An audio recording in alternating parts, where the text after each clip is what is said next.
জিনের প্রেম পর্ব 2। শব্দ অতীত। তানভীর আজকাল স্বাভাবিক থাকতে পারছে না। চোখে ক্লান্তি, মুখে আতঙ্ক। তার ঘুম হয় না, খাওয়া দাওয়ার সময় হয় না। কিছু বলতে চায়, কিন্তু ভাষা খুঁজে পায় না। সজীব খেয়াল করছিল সবকিছু। বন্ধুর এই অবস্থা সে মেনে নিতে পারছিল না। তুই আমাকে খুলে বল, কি দেখিস তুই? কে এই মেয়ে? আমি তো কিছু দেখি না। তানভীর ধীরে বলল, ও ও মানুষ না। আমি ওর চোখের দিকে তাকিয়েছি। ওর চোখে আগুন, আর কণ্ঠে এমন কিছু আছে যা আমাকে আটকে রাখছে। সজীব এক মুহূর্ত চুপ করে রইল।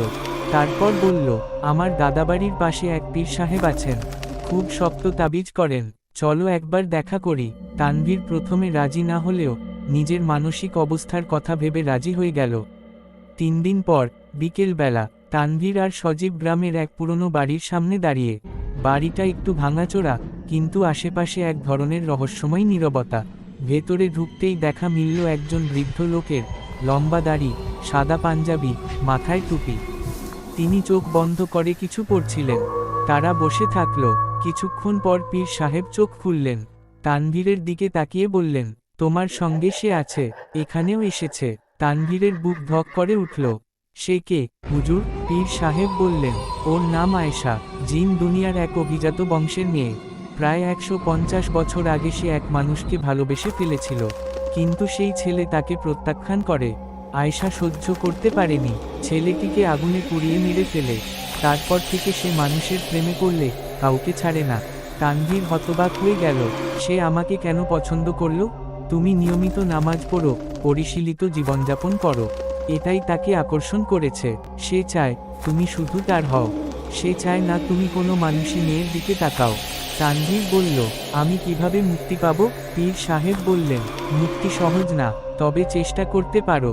আজ রাত 12টায় তুমি একা নামাজ পড়ে সিজদায় গিয়ে এই আয়াতটি পড়বে, আউযুবিল্লাহি মিনাশ শাইতানির রাজিম, 33 বার। তারপর তুমি যা দেখবে, কিছুতেই ভয় পাবে না। ভয় পেলে তুমি ওর হয়ে যাবে চিরদিনের জন্য। রাত 12টা, তানভীর অজু করে জায়নামাজে দাঁড়ালো। মনটা খুব অস্থির, কিন্তু সাহস নিয়ে নিয়ত করল। নামাজ শেষ করে সিজদায় গেল। শুরু করলো আয়াত পড়া। 1 বার, 5 বার, 10 বার। তখনই ঘরের বাতাস ভারী হয়ে গেল। জানালার কাঁচ কাঁপছে, ঘর ঠান্ডা হয়ে যাচ্ছে। 15 বার, 20 বার, তার পেছনে কারো নিঃশ্বাসের শব্দ। 25 বার, 30 বার, এবার গলার কাছে কারো উপস্থিতি অনুভব করল। 33 বার শেষ করার সঙ্গে সঙ্গে সিজদা থেকে মাথা তুলল তানভীর। সে তখন একেবারে মুখোমুখি সেই মেয়েটির, আয়েশার। এবার তার চোখে আগুন না, জল। তুমি কেন আমাকে দূরে সরাতে চাও? তুমি মানুষ না, তুমি হারাম ভালোবাসা দিচ্ছ। ভালোবাসা কি হারাম হয় যদি সেটা পবিত্র হয়? তানভীর চুপ। মেয়েটি বলল, আমি তোর ক্ষতি করব না, কিন্তু তুই যদি অন্য কাউকে ভালোবাসিস, আমি সহ্য করব না। আমি অপেক্ষা করব, তুই যখনই কাউকে পছন্দ করবি, আমি ফিরে আসব। এই বলে সে ধীরে ধীরে মিলিয়ে গেল বাতাসে। সকালে তানভীর আবার পীর সাহেবের কাছে গেল। সব কিছু বলল। পীর সাহেব বললেন, তুমি একরকম বাঁচলে, কিন্তু আয়েশা এখনো মুক্ত হয়নি।